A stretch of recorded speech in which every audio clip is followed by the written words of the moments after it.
So Donna, one of the phrases that you always use, and I have taken the liberty of absolutely attributing you and using it with so many of my clients in my sessions, is this concept of making decisions now that your future self will thank you for. And you've said it a few times today too. So as I said, you say it all the time. What are you doing now? What decisions are you making now that your future self will thank you for? Can you just elaborate on that? Because I think it's such an awesome line and an awesome sentence to just sit and percolate on as individuals when it comes to thinking about what we're doing, what we're saying yes to, what we're committing to. And so many of us live in the moment, and this is where we become these crazy people racing through life. And yet that whole line of, what are you doing that your future self will thank you for, makes you stop and think. So I'd love you to elaborate on that so I can hear it from your perspective and our listeners can hear from your perspective. Sure. So it kind of came about because of the reverse. I had so many situations where I'd get to a week and I'd look at my schedule and I'd be packed. I'd have back-to-back meetings, then I'd be jumping on an aeroplane and having to go and speak somewhere and then get on another plane and be back and run a workshop.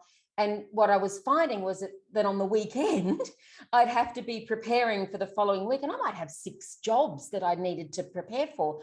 And it was driving me crazy. And you look, I know I did a good job on those, but I used to sometimes question, am I actually showing up as my best self in those conditions because I'm just so frantically trying to catch up? And so it was kind of the reverse. Now, Homer Simpson. Now, I know we shouldn't be talking about the wisdom of Homer Simpson, and don't at me if you're not a fan of The Simpsons. I've been a fan since they were in Australia, since the 80s.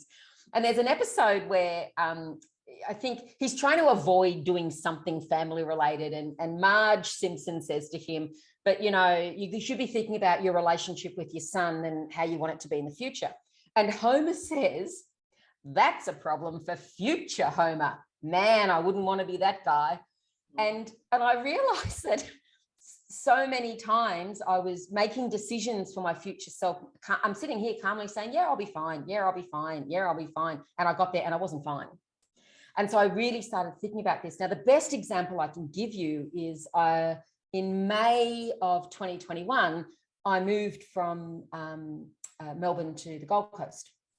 And that involved the selling and buying of property. And if anyone's ever done that, there's a lot involved in that. So we had, dual settlement dates and then moving. And so I blocked out 2 weeks in my diary. The moment I knew settlement dates and moving dates and all that, I blocked for 2 weeks. So I had the week before the move and then the week after the move blocked out. And I can't tell you how many people tried to book me for work, tried to get me to do things, tried to commit me to meetings. And I just held so fast and I felt guilty doing it. Like I felt so guilty, particularly with great clients that I love. And, they said, I'm sorry, we have to have it these days. And it was hard, but I stuck to my guns. And when I got here, we had a couple of hiccups. The biggest one being the fridge. We've got one of those big fridges with water and ice and stuff, and it wouldn't go up the stairs. And I know that if I had also had meetings and delivery and a whole bunch of other stuff, my fuse would have been so short, I probably would have lost it. I'd have done a massive Karen on the removalist guys.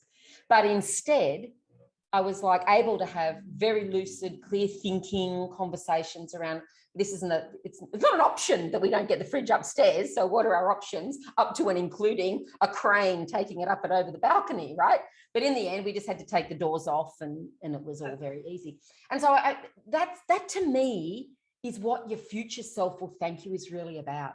It's like I'm blocking time. I'm in a week, it's protecting some time in a week, that if you protected, say, from 3 till 6 on a Friday to make sure no one can book meetings, at the time you might think, oh, that just feels a bit extravagant. But I'm telling you now that Friday comes around at that 3 o'clock, your future self is so grateful that they can now ease into the afternoon or knock off early if they've had a big week or whatever.